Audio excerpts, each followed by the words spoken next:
दृष्टः स्पृष्टा नता वा कृतपरिचरणा भोजिताः पूजिता वा सद्यः पुंसां घौघं बहुजनजनितं ग्रन्थ्येवैषमूलं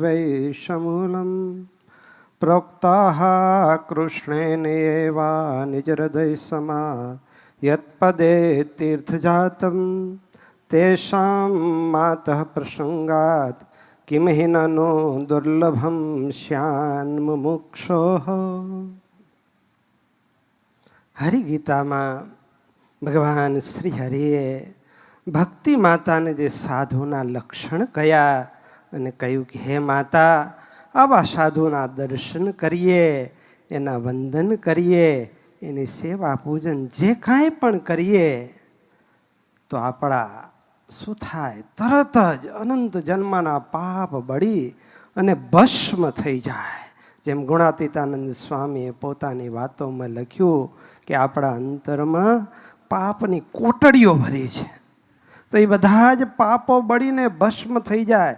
જેને તીર્થ સ્વરૂપ કીધા છે, જેના ચરણમાં સર્વે તીર્થનો નિવાસ છે, એવા સાધુના પ્રસંગથી આ લોક કે પરલોકમાં કાંઈ દુર્લભ નથી રહેતું.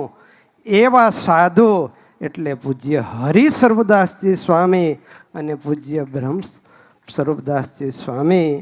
તો આ બંને સંતોને આપણે શ્રદ્ધાસુમન અર્પણ કરવા અહીંયા ઉપસ્થિત થયા છીએ. પૂજ્ય માધવપ્રિયદાસજી સ્વામી, પૂજ્ય બાલકૃષ્ણદાસજી સ્વામી આદિક સંતો આપણે આજે યાદ કરીએ, જેમના ચરણમાં કોટી કોટી વંદન કરીએ. પૂજ્ય શાસ્ત્રી સ્વામી ધર્મજીવનદાસજી સ્વામી કે જેમણે આપણને આવા સંતો આપ્યા.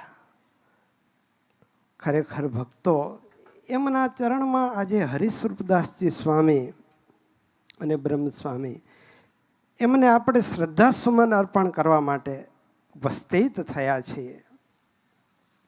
હું એટલું જરૂર કહીશ કે સ્વામીએ જે નિડરતાથી સંપ્રદાયની આધ્યાત્મિક માર્ગમાં જો મજબૂત જો બે પાંખો જોઈએ તો એક ભગવાનની ઉપાસના અને બીજી ભગવાનની આજ્ઞા, આ બંને પાંખોને જેમણે મજબૂત કરી છે અને એના દ્વારા એ તો ઉડીને અહીંયાથી સીધા અક્ષરધામમાં પહોંચ્યા. પણ એમના દ્વારા એવા એ આજ્ઞા ઉપાસના રૂપી એમણે જે કથા વાર્તા દ્વારા પુષ્પ આપ્યા છે, એની સુગંધ આખા દુનિયામાં મહેકતી રહી છે અને હજુ એમને મહેકતી રહેશે. આજે જ્યારે શ્રદ્ધારૂપી પુષ્પ તો આપણે એક નિમિત્ત છે, પણ એમણે જે કથા વાર્તા દ્વારા અનેક જીવોને જે સુખ આપ્યું છે, એ કથા વાર્તાના શબ્દ પુષ્પની સુગંધ યાવત ચંદ્ર દિવાકરો આજે આ દુનિયામાં વહેતી રહેશે. એમના દ્વારા લાખો જીવાત્માઓ ભગવત ધામના અધિકારી બન્યા છે ને હજી પણ ભવિષ્યમાં પણ લાખો જીવાત્માઓ ભગવત ધામના અધિકારી બનશે. એમાં જરા પણ શંકાને સ્થાન નથી. બસ આજના દિવસે વિશેષ ન કહેતા આ ગુરુકુળ પરિવાર, ખરેખર અમારા ગુરુ ધ્યાની સ્વામીજી મને યાદ છે કે પૂજ્ય માધવપ્રિયદાસજી સ્વામી ખૂબ વ્યસ્ત હતા. અમારા ગુરુવર્ય જ્યારે ધામમાં સીધાવ્યા, પોતે લગભગ સ્પેશિયલ કંઈક કાર્યક્રમમાં હતા, છતાં પણ તેઓ ત્યાં પધાર્યા હતા. હૃદયની ભાવનાથી એમણે શ્રદ્ધાસુમન અર્પણ કર્યા હતા.